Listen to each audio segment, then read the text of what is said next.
प्यारे बच्चों, Hindi classroom channel में आपका स्वागत है।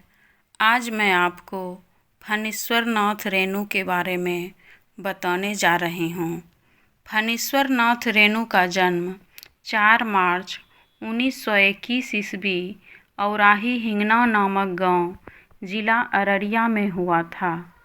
उनकी प्रारंभिक शिक्षा फारबिसगंज में तथा माध्यमिक शिक्षा विराटनगर आदर्श उच्च विद्यालय में हुई।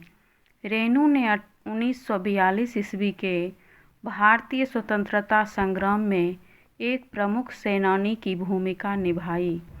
वे दमन और शोषण के विरुद्ध आजीवन संघर्षरत रहे। सत्ता के दमन चक्र के विरोध में उन्होंने पद्मश्री की उपाधि का त्याग कर दिया था।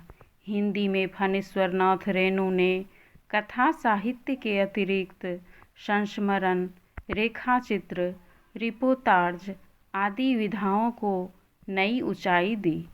बहुचर्चित उपन्यास मैला आंचल और तीसरी कसम जैसी कहानियों से हिंदी साहित्य को समृद्ध किया। उनकी प्रमुख कृतियाँ निम्नलिखित हैं: मैला आंचल, परती परिकथा, दीर्घ तपा, पलटू बाबू रोड, कलंक मुक्ति। नंबर 2 उपन्यास ठुमरी, अग्निखोर, आदिम रात्रि की महक, एक श्रावणी दोपहरी की धूप, अच्छे आदमी।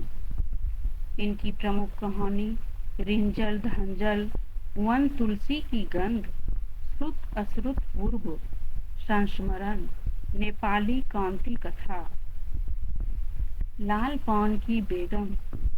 हिंदी में रेणु का वास्तविक उदय 1954 ईस्वी में प्रकाशित उपन्यास मैला आंचल से हुआ।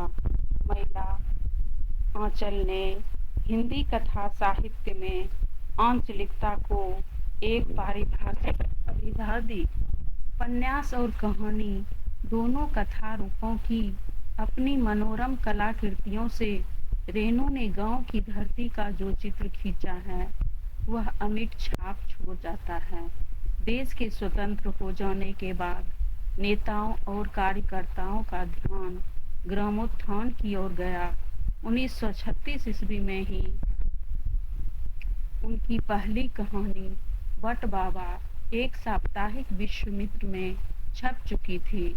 स्वतंत्रता संग्राम में सक्रिय भूमिका निभाने के बाद साहित्य में आए और प्रेमचंद्र की यथार्थवादी परंपरा को आगे बढ़ाते हुए ग्रामीण जीवन, लोक संस्कृति, मानवीय संवेदना को अपने विशिष्ट शैली में चित्रित किया।